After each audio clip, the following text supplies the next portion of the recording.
La période des congés estivaux approche et avec elle, la question de la détermination adéquate du montant de l'indemnité de congés payés.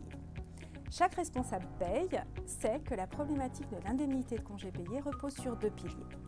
Déterminer le montant de l'indemnité de congés payés, certes, mais également déterminer la retenue sur salaire à opérer au titre de cette absence.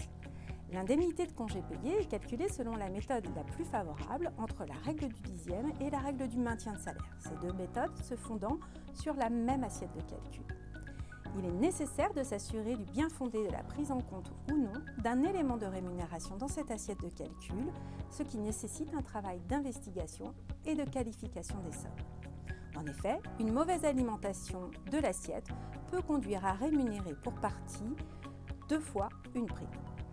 Enfin, le traitement de la période de congés payés implique de déterminer la retenue à opérer au titre de cette absence. Le montant de cette retenue doit être calculé en utilisant une méthode dite réaliste. Cette étape est tout aussi fondamentale que celle permettant de calculer l'indemnité, en particulier pour les salariés bénéficiant d'éléments de rémunération variable.